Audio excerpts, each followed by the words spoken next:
আসসালামু আলাইকুম। গতকাল আপনাদেরকে একটি ২ ইউনিটের ফ্লোর প্ল্যান দেখিয়েছিলাম ১৪০০ স্কয়ার ফিটের মধ্যে। আজকে ওই বিল্ডিংটিরই গ্রাউন্ড ফ্লোর দেখাচ্ছি আপনাদেরকে। তো আপনি দেখতে পাচ্ছেন ২ ইউনিট দেখেছিলেন, ওই ১ ইউনিটটা এই পাশে সেম রাখা হয়েছে, আর এই পাশে ১ ইউনিটটা পুরোটাই পার্কিং করা হয়েছে আর কি।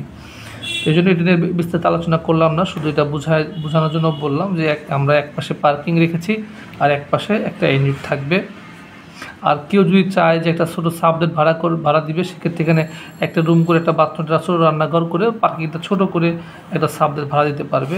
তো আজকে মেনলি আমরা দেখাবো হচ্ছে বাড়িওয়ালা থাকবেন পুরোটা জায়গা নিয়ে, পুরোটা মিলে ১ ইউনিটের ফ্লোর প্ল্যানটা আপনাদের দেখাবো। দেখুন, তো সিঁড়িতে প্রবেশ করে প্রথমে এই পাশে আমরা ড্রয়িং রুম রেখেছি ১০ ফিট ৯ ইঞ্চি বাই ১১ ফিট ৬ ইঞ্চি।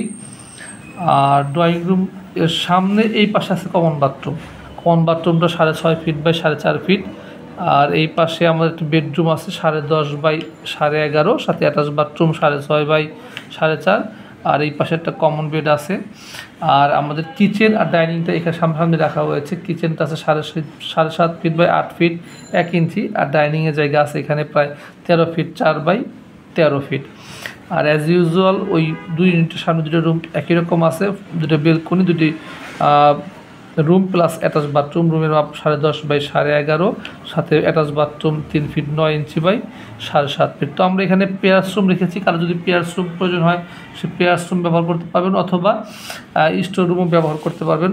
এটাকে স্টোর রুম করে এখানে কমন বাথরুম করা যাবে ছোটো করে দিয়ে, তো কিছু মডিফাই করা যাবে। এটা ক্লায়েন্টের ইচ্ছা অনুযায়ী এরকম করে করা হয়েছে আর কি। তো দেখতে পাচ্ছেন ৪টি বেডরুম, ৩টিতেই অ্যাটাচড, একটি কমন বাথরুম, কিচেন, ড্রয়িং ডাইনিংয়ের ব্যবস্থা মোটামুটি সুন্দর হয়েছে। আপনাদের কাছে কেমন লাগলো আপনারা অবশ্যই জানাবেন। ধন্যবাদ সবাইকে। আসসালামু আলাইকুম।